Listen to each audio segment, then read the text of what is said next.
Hi everybody, it's Don and I hope you're having a fantastic day. Well, the ship that was blocked by the banana crates going overboard yesterday was delayed a full day, but that's not the real story. There's a real twist on this story where the public is being warned about taking the bananas, and it's not the reason you think it probably would be.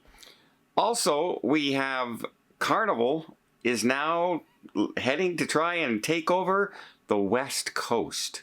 That's right, they're developing something that no other cruise line has developed out there yet.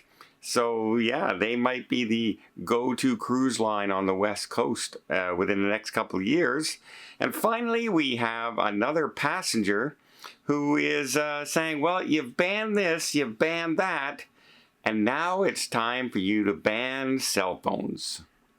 Today's video is brought to you by private internet access. So no matter where I am in the world, at some point, I've got to do some banking. I've either got to transfer money, I've got to make a credit card payment, I've got to do something. And this is where you're most vulnerable. When you're in a foreign country, when you're in a foreign port, when you're in a hotel room, when you're on a cruise ship, anywhere, people are looking to hack your information and they're looking to steal it. So I have private internet access. I have a VPN. The VPN hides my IP address, makes it almost impossible for hackers and scammers to get my information while I'm online, making banking, making my credit card payments, transferring money, etc. They can't track it, they can't lock it down because they can't see my IP address of my computer. It is a security measure to keep all your information safe. Now, why did I choose private internet access? Well, for one thing, I can do my iPad, I can do my phone, I can do my computer, I can do my laptop. In fact, I can do unlimited devices if I want under the exact same plan. Plus, they have a no log policy, which means they're not storing my information. And by the way, that's been proven in court by a third-party audit. So if you'd like to give private internet access a try, why not check out my link down below for 83% off your subscription plus 4 months free. I'm glad I travel with a VPN and keep my information safe, and you should too. So first off, let's talk about Carnival. Carnival is now, they just opened recently within the last couple months, Celebration Key. It's been a very big success for them. Next year, they're going to allow some princess ships to go there. They're expanding Celebration Key from like 65,000 square acres to 120,000 square acres. They're going to double in size, and they're going to be large enough for 4 large cruise ships. Well, they're not stopping there, and now they're setting their sights on the West Coast. In Ensenada, Mexico, they are now planning to build and invest in another private area. This area will have a thrill park, it will have the beach club, and of course other amenities, food, etc.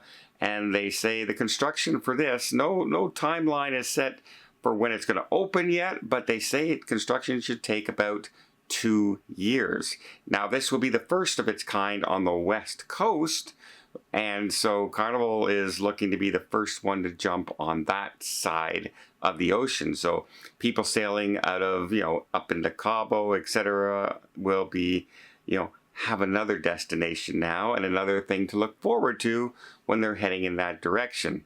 Because it just goes to show these private islands aren't going to go away. We got private islands being Perfect Day at Coco Cay, Perfect Day Mexico, the one being the Royal Beach Club being built. We have the one being built in Cozumel. We have the one being built in Santorini, and now we have one being built out in Ensenada. Different cruise lines, but they're popping up everywhere, folks, and that might be the next kind of evolution of cruising, will be these private little sections and destinations.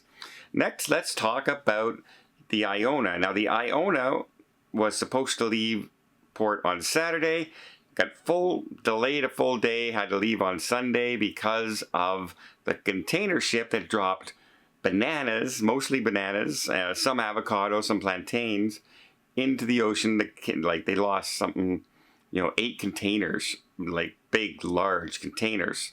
And so it was hazardous for any shipping to go in and out. They had to delay themselves a day. They are on their way. Luckily, it's a 14-day cruise. And their first, I think, 3 days the 4 days were supposed to be sea days to get down, further south. So it looks like they'll just have to pick up speed in there. It won't really be that big of an inconvenience for everybody on board.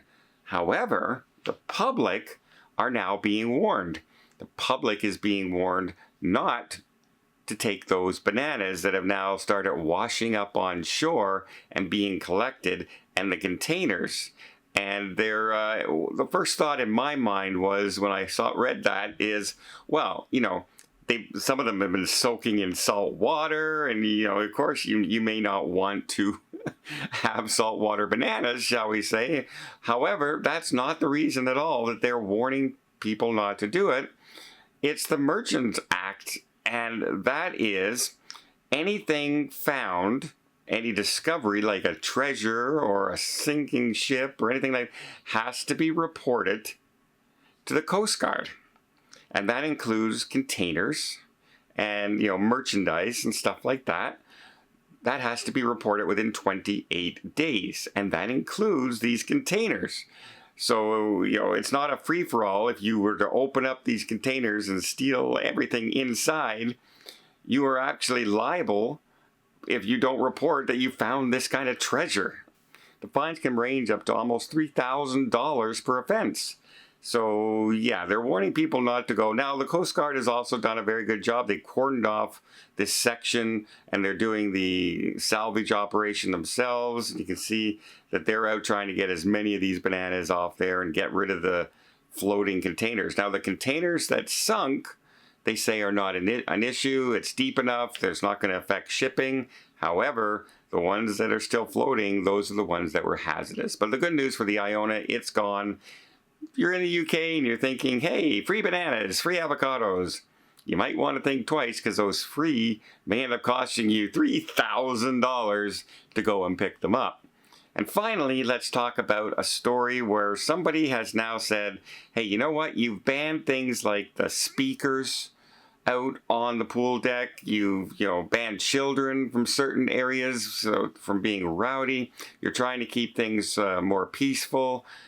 Maybe it's time you start banning people who use their speaker phones, the speaker on their phones, and carry on loud conversations or watch movies or listen to music without the headsets. And even those people who use headsets who are carrying on a conversation, if they're carrying on a loud conversation on the phone, you're still hearing their voice yelling. And he says, this is starting to become a problem in the quiet zones where, you're paying to go into quiet places. One person said, you know what? We went into the spa and somebody was in there talking on their phone loud into the thermal suite, and we couldn't sit and just enjoy the thermal suite. We were listening to this person's conversation the whole time. Other people have chimed in saying, yeah, you know what? I'm up in the adult-only area. It's supposed to be a quiet zone. And somebody's up there listening to a book on tape at full volume. And it says that's kind of the same thing as playing a speaker, attached to your phone or onto a ghetto blaster. That's how old I am. I still call them ghetto blasters. So, yeah, that brings up the next question, folks. Should they be banning people who talk on speaker phones in, public places as well? Really brought up a thing. Over 200 people responded, and a vast majority were saying, yeah, that's becoming a big problem now too. You'll remember I did a video not long ago where the theater show had started and somebody was live streaming, like doing video chat with somebody in front of me while the show was going on. In that cases, I kind of have to say, yep, you know what? Maybe this guy has a point.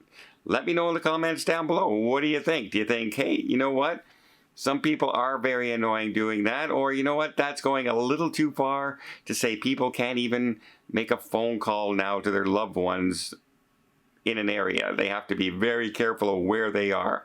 most people look around and see if they're going to disturb people, but there are some that are just completely oblivious and really don't care as well. Let me know in the comments down below. Until next time, I hope you liked this video. If you did, please give it a thumbs up. Want to see more tips, more tricks, more travel vlogs from around the world? Hit that subscribe button. Until next time, have yourself a safe and a great vacation.